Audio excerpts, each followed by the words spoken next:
Buenas noches, sean todos bienvenidos a este momento de estudio. Vamos a tener una plática esta noche, como lo hemos venido haciendo jueves tras jueves. Estamos en el tema general, después de la muerte, ¿qué pasa o qué pasa después de la muerte? Y la semana pasada inicié una plática acerca de la resurrección. En el tema, ¿qué pasa después de la muerte?, llegamos al punto de hablar de la resurrección de los muertos. Jesús resucitó. Nosotros vimos pruebas claras de ello, tomando como base 1 Corintios capítulo 15 en los primeros versículos, y también considerando otros versículos afines. Jesús, amados, sin duda es el autor de nuestra resurrección. Y en esto se sostiene su mensaje y su ministerio. El Evangelio depende de la muerte, sepultura y resurrección de Jesús, pero hay posibilidades de que, como en el tiempo de Jesús y los apóstoles, alguien pudiera decir: Jesús no resucitó, eso fue un invento de sus discípulos. Pudiera creer y decir a alguien, como los que lo hicieron en el tiempo de Pablo, y la respuesta es: si Jesús no resucitó, entonces en vano sería andar en su camino, porque no andaríamos en su camino, nos estaríamos engañando. Pero como sí resucitó, entonces la resurrección, amados oyentes, es como Jesús. La resurrección es necesaria en nuestra fe, al igual que el Señor. Si nosotros no creemos en la resurrección, de nada sirve creer en Cristo, porque Cristo Jesús, su Evangelio y su resurrección son inseparables. Así que en la plática pasada vimos los primeros versículos y vamos a continuar ahora mismo en 1 Corintios capítulo 15 y vamos a ver algunos versículos más, porque está largo este capítulo. Este capítulo es el capítulo número 1 del tema de la resurrección en toda la Biblia. El capítulo 15 de 1 Corintios. Así de que en la primera parte nosotros vimos cómo el apóstol Pablo está reafirmando el evangelio que le predicó a los corintios, el cual ellos creyeron. Y en ese evangelio iba la armazón, los pilares, el sostén, que viene siendo la muerte, sepultura y resurrección de nuestro Señor Jesucristo. Sin eso, el Evangelio no es nada. El apóstol Pablo, para confirmar que esa resurrección es veraz, menciona de que se presentó a algunas mujeres, se presentó a algunos discípulos, se presentó a los 11, y luego se presentó como a 500 hermanos, y luego dice Pablo en el versículo 8, y al último de todos, como a un abortivo, me apareció a mí. ¿Por qué sería así? Bueno, Pablo sigue hablando de sí mismo con un tono humilde y honesto, porque yo soy el más pequeño de los apóstoles, que no soy digno de ser llamado apóstol. ¿Por qué dices eso, Pablo? ¿Por qué crees de ti mismo esas cosas? Porque perseguí a la iglesia de Dios, dice Pablo. Versículo 9 de 1 Corintios 15. El versículo 10 dice que aunque él se siente mal, se siente indigno, dice el versículo 10, pero por la gracia de Dios, soy lo que soy. O sea, el favor inmerecido de Dios, la misericordia de Dios, vio a este hombre y vio que era un hombre sumamente útil. Nada más tenía que enderezar el camino. Entonces el apóstol Pablo dice, pero por la gracia de Dios soy lo que soy, y su gracia no ha sido en vano para conmigo.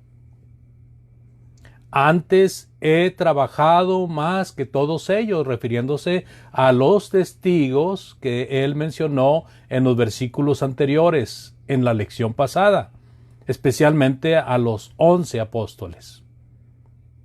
Pero no yo, dice, sino la gracia de Dios conmigo. Entonces el apóstol Pablo, siempre recordando cómo estaba su situación antes de conocer a Jesucristo y cómo vino a ser una persona completamente diferente, él siente mucho agradecimiento con Dios, no está siendo irónico, no está siendo burlón, él siente mucho agradecimiento con Dios de tal manera que como aquel siervo inútil que el Señor Jesucristo mencionó en el Evangelio de Lucas, así el apóstol Pablo, el apóstol amado, sigue sintiéndose un siervo inútil a pesar de que Dios lo está usando. ¿Sí? Por eso dice, por la gracia de Dios soy lo que soy. Y he trabajado más que todos ellos. Pero debo reconocer que no es posible esto de mi humana condición, sino todo es porque la gracia de Dios, el Espíritu de Dios, está conmigo. ¿Quién podría poner en tela de juicio que un apóstol como Pablo no estuviera siendo guiado por Dios? Bueno, los corintios lo pusieron en tela de juicio. Pero en la actualidad nosotros lo leemos y hemos llegado a decir que Pablo no tuvo ningún error después de convertirse a Cristo. Eso es un atrevimiento muy grande. Yo, personalmente, es mi opinión, creo que el apóstol Pablo siguió cometiendo errores como ser humano. Pero fue tan grande su obra, tan grande su entrega, que eso quedó completamente, pudiéramos decir, no se vio, no se le encuentra algún reproche en las Sagradas Escrituras. Pero por el hecho de ser humano, yo no puedo decir que Pablo no haya cometido ningún error después de convertirse a Cristo. Sin embargo, debo reconocer, amados, que la Escritura no le reprocha nada a Pablo. Por eso digo que muchos se han atrevido a pensar y a decir que el apóstol Pablo no cometió ningún error. Algunos hermanos atribuyen algunas fallas en Pablo, por ejemplo, aquella discusión que tuvo con Bernabé por causa de Juan Marcos, aquellos hombres que circuncidó para poder entrar al templo, cosas así. Pero el Espíritu de Dios, la palabra de Dios, no le imputa falta alguna. Así de que, pues, aún así pudiéramos decir, bueno, si hablamos de David, si hablamos de Salomón, fueron hombres de Dios. Y tuvieron errores. Si hablamos de Abraham, de Isaac, de Jacob, de Noé, fueron hombres de Dios, tuvieron errores.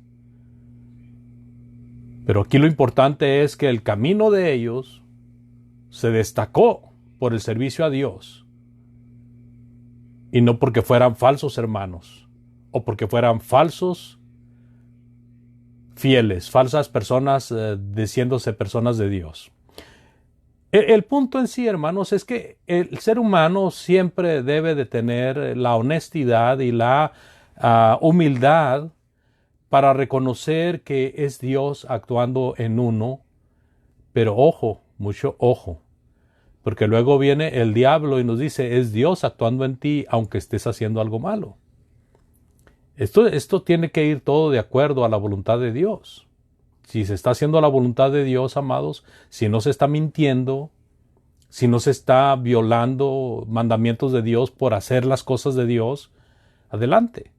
Pero si se está mintiendo, si se está abusando, si se está haciendo mal uso de el conocimiento que Dios da a sus hijos, mucho cuidado con ello. Así de que la situación aquí, amados, regresando al punto, es el versículo 11, porque o sea yo, otra vez Pablo, o sean ellos, otra vez los apóstoles otros, así predicamos y así habéis creído. ¿De qué está hablando Pablo? Bueno, está hablando, fíjense cómo en estos versículos va introduciendo la resurrección sin hablar de la resurrección. O sea, está afirmando ahí que su llamamiento es genuino, está afirmando allí de que él es un apóstol como los otros apóstoles, está afirmando ahí de que son embajadores de Cristo por mandamiento de Cristo, y entonces ahora va a hablar del punto doctrinal. Pero si se predica de Cristo que resucitó de los muertos, ahí está el punto, la resurrección de Cristo. Y la resurrección de los muertos. ¿Cómo dicen algunos entre ustedes que no hay resurrección? De muertos. O sea, esta predicación mía y la predicación de los otros apóstoles es gracias a Dios. Es gracias a la obra del Espíritu Santo. Es gracias a que Él nos llamó para este ministerio. Pero si se predica de Cristo que resucitó de los muertos, porque esa era la predicación que los apóstoles iban pregonando. El apóstol Pablo en los primeros versículos de este capítulo es el mensaje que empieza a recordarles. Y le recalca claramente la muerte, sepultura y resurrección del Señor Jesucristo como la esencia que sostiene el Evangelio, tanto como inconversos o como para creyentes. Pero si se predica que Cristo resucitó de los muertos, o sea, esta es una predicación que se hace y es una predicación que no se contradice. Se predica que Cristo resucitó de los muertos. Pero lo que se contradice es lo que sigue. ¿Cómo dicen? Versículo 12 de 1 Corintios 15. ¿Cómo dicen algunos entre ustedes que no hay resurrección de muertos? A ver, díganme. Ustedes oyeron la predicación de Cristo resucitado. Una predicación que yo les prediqué. Una predicación que los otros apóstoles predican. Es una predicación que muchos hermanos están predicando ya. Porque no tiene vuelta de hoja. Jesucristo resucitó. Se presentó primero a unas personas, luego a otras y luego a los apóstoles y luego como a 500 hermanos. Y al último, a mí, dice Pablo. Entonces, yo predico esa resurrección, los apóstoles predican esa resurrección, muchos hermanos predican esa resurrección. ¿Cómo es que ustedes creyendo que Cristo resucitó? Porque recuerden, hermanos, los primeros versículos dice Pablo, el evangelio que habéis creído. Y en ese evangelio iba implícita la resurrección de Cristo. Entonces, ¿cómo es que estás diciendo que Cristo resucitó? ¿Lo estás aceptando? ¿Lo estás creyendo? Pero ahora dices que no hay resurrección de muertos. Es una situación triste, ¿no? Es como decir, creo en Cristo, pero no creo en el Evangelio. O como muchos dicen, ¿verdad? Y esto es muy popular. Predícame a Cristo, pero no me prediques doctrina. Cristo, Evangelio, resurrección, no se pueden separar. Entonces los corintios estaban teniendo un problema de que creían una cosa, pero enseñaban otra. Creían que Cristo había resucitado, pero enseñaban que no había resurrección de muertos. Siendo que la base fundamental para la doctrina de la resurrección de los muertos es la resurrección del Señor Jesucristo. Mire, aquí tengo un comentario frente de mí.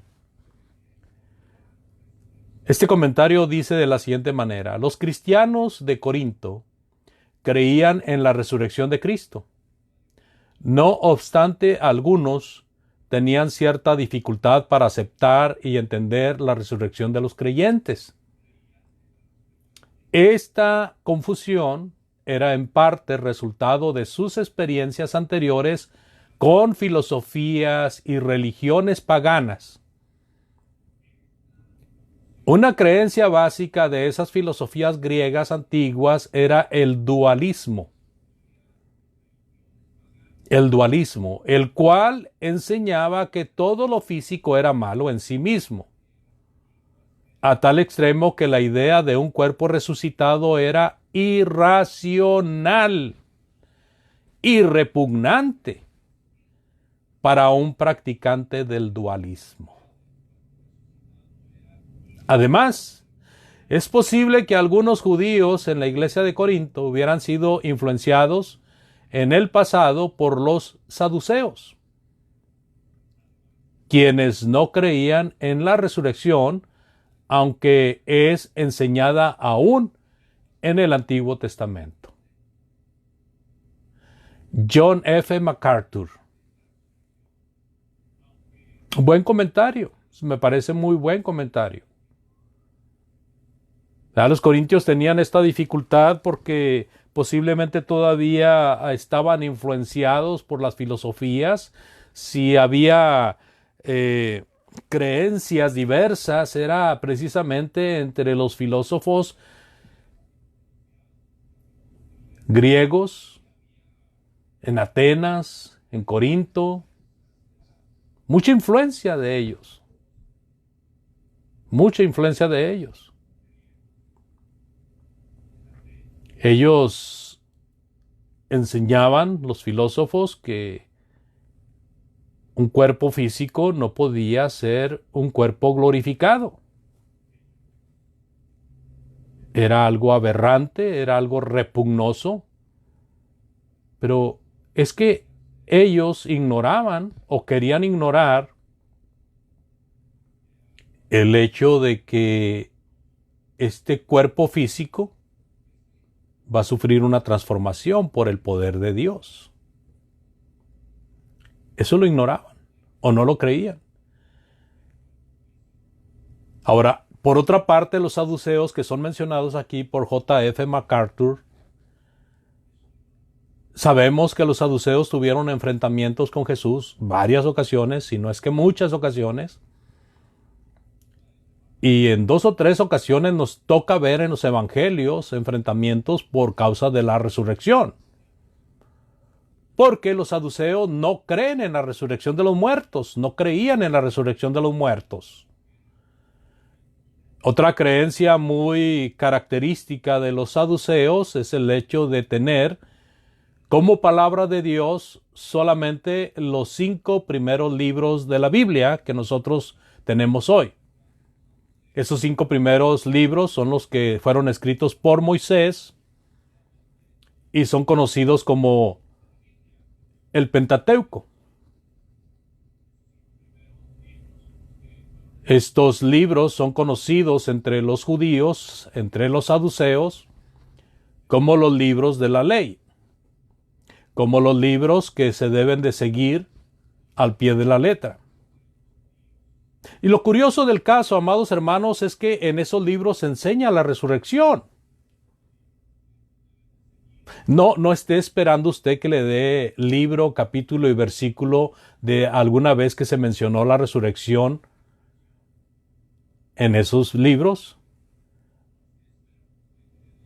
Pero en el Nuevo Testamento, gracias a Dios, aunque yo creo que si le busco, sí encuentro pasajes que de alguna manera u otra van a dar a la resurrección de los muertos, como en el caso, por ejemplo, cuando Abraham iba a sacrificar a su hijo. ¿Cuál fue la mentalidad de Abraham? Aún de las cenizas, Dios puede regresarme a mi hijo. Ese pensamiento no está en el Antiguo Testamento, pero sí lo encontramos en el Nuevo Testamento, que fue algo que Abraham tenía conciencia, y eso lo leímos y lo estudiamos hace algunos días cuando hablamos del capítulo 11 de los Hebreos, en cuanto a los hombres de fe y personas de fe que son registradas en ese capítulo. Pero bueno, el Nuevo Testamento tiene referencias muy claras y precisas de cosas que no se nos dijeron así con tantas y cuantas palabras en el Antiguo Testamento, pero que tienen su influencia y su base en el Antiguo Testamento. Por ejemplo, cuando los saduceos vinieron a Jesucristo diciéndole que no había resurrección, y Jesucristo les dijo: Dios es Dios de vivos. Y les mencionó a Abraham, Jacob e Isaac, o Abraham, Isaac y Jacob. Estas personas están vivas delante de Dios. ¿Cómo lo sabemos? Bueno, el rico y Lázaro, esta historia que nos ayuda para muchas enseñanzas, nos confiesa que cuando murió Lázaro fue llevado por los ángeles al seno de Abraham. Y cuando murió el mendigo, cuando murió el rico, ya hasta me emociono, hermanos, discúlpenme. Cuando murió el rico, fue sepultado y abriendo sus ojos, vio de lejos a Lázaro, vio de lejos a Abraham y a Lázaro. Y hasta platicó con Abraham. Así de que la resurrección es posible porque ahí están estos hombres de Dios, Abraham, Isaac y Jacob, que también son mencionados por el Señor Jesucristo posteriormente como personas que están ahí en la presencia de Dios. Pero estos saduceos no creen en la resurrección de los muertos. Otro ejemplo también es cuando estos mismos saduceos vinieron a Jesús para probarlo y le dijeron que una mujer había sido casada y que murió su primer esposo, y entonces ella se casó con un hermano de él. Y murió también ese esposo y se casó con otro hermano, y así hasta llegar a 6. Y la pregunta de estos hombres perversos en el momento en que están cuestionando al Señor, al Hijo de Dios, era que pues era una trampa perfecta, porque si había tenido tanto esposo, ¿de quién iba a ser esposa cuando resucitaran? El Señor Jesucristo les profiere palabras duras y fuertes, como también duras y fuertes eran las perversidades de esta gente con estas palabras. Ignorando las Escrituras y el poder de Dios, porque allá ni se casan ni se dan en casamiento, sino que vienen a ser como los ángeles. Entonces, esta influencia que vemos aquí en los Corintios, que están creyendo o que habían aceptado la resurrección de Cristo, pero que están enseñando que no hay resurrección de muertos, puede haber tenido una influencia de esa naturaleza. Los saduceos no creían en la resurrección, a pesar de que en el Antiguo Testamento se hablaba de la resurrección. Por ejemplo, aparte de lo que ya hemos hablado, dice en Job 19:26. Job capítulo 19, versículo 26, por favor. Dice Job: y después de deshecha esta mi piel en mi carne, he de ver a Dios. Este es un apunte directo a la resurrección, amados. En Daniel capítulo 12, versículo 2 también dice: y muchos de los que duermen en el polvo de la tierra serán despertados, unos para vida eterna y otros para vergüenza y confusión perpetua. Daniel está hablando está hablando de la venida de Cristo. Está hablando de el último día, del día final, donde va a haber un juicio. Así de que, amados, aunque hubiera esta situación entre los corintios de no creer en la resurrección de los muertos, pues se les puede achacar de que estaban pecando, de decir que eran ignorantes, porque había mucho material para informarse de que la resurrección sí era posible. Siguiendo en la lectura de 1 Corintios capítulo 15, avanzamos al versículo 13, donde el apóstol Pablo sigue hablando entre controversias acerca de la resurrección. Dice Pablo, porque si no hay resurrección de muertos, tampoco Cristo resucitó. Ok, ustedes creen en Cristo resucitado. Déjenme decirle una cosa. Si no hay resurrección de muertos, tampoco Cristo resucitó. Y si Cristo no resucitó, vana es entonces nuestra predicación. ¿Qué predicación es, hermanos, del Evangelio de Cristo si Cristo no resucitó? Si no hay resurrección de muertos, ¿para qué sirve la predicación del Evangelio? Vana, dice Pablo, es también vuestra fe. Versículo 15 dice, y somos hallados falsos testigos de Dios. ¿Por qué, Pablo? Pues porque hemos dicho que Él resucitó a Cristo, al cual no resucitó, según los corintios, o según algunos de ellos. Si en verdad los muertos no resucitan, porque si los muertos no resucitan, tampoco Cristo resucitó. Y vuelve a decir versículo 17, y si Cristo no resucitó, vuestra fe es vana, aún estáis en vuestros pecados. Porque también los que han muerto en Cristo, pues ya no van a resucitar, perecieron. Y me llama mucho la atención el versículo 19, amados, porque es un versículo que si lo sacamos de su contexto, es muy peligroso. He contado varias veces esta anécdota. Esta anécdota es una experiencia que tuvo un servidor. Cuando yo empezaba en el camino del Señor, tenía contacto muy fuerte con algunos testigos de Jehová, muy amigos, inclusive éramos vecinos. Y cuando ellos se dieron cuenta de que yo había aceptado al Señor Jesucristo como mi Salvador, habiéndome identificado con su cuerpo, con la iglesia de Cristo de la localidad, entonces un testigo de Jehová me preguntó, oh, ¿entonces usted tiene toda su esperanza puesta en Cristo? Le dije, sí, Señor. ¿De veras? ¿Usted cree que Cristo es todo? Sí, Señor.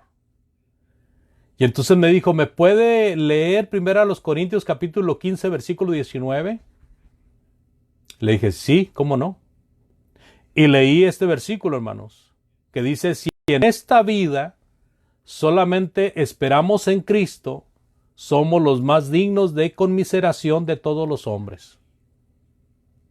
Ah, caray. Entonces hasta se me salieron las lágrimas. Estaba recién convertido, era un inmaduro, un neófito, un niño. Porque él me planteó una pregunta donde hizo que mi mente, fíjese bien cómo trabaja el asunto, fijara la idea de que en Cristo teníamos todo y que Cristo lo era todo. Y luego me da el contraste en este versículo, donde dice, si en esta vida solamente esperamos en Cristo, somos los más dignos de conmiseración de todos los hombres. Entonces yo dije, caray, yo no pensaba eso. Yo pensaba que si yo esperaba solamente en esta vida, en Cristo, era el más dichoso de los hombres. Pero este versículo me está diciendo que si en esta vida tengo mi esperanza solamente en Cristo, soy el más desdichado de los hombres. No puede ser posible. Y me dejó ahí tambaleando, hermanos. Me dejó ahí la cizaña, se fue, no me explicó nada. Solamente vio el resultado de su obra.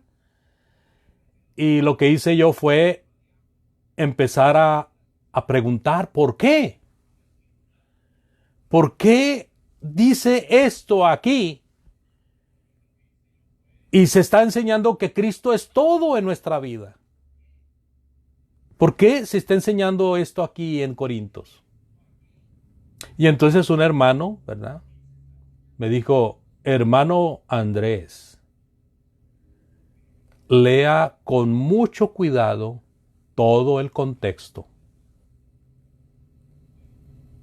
Y ahí va a encontrar usted la respuesta. Pero léalo con mucho cuidado. Trate de entender lo más posible cada versículo. Había una discusión en cuanto a la resurrección. Y por eso Pablo tuvo que usar estas palabras.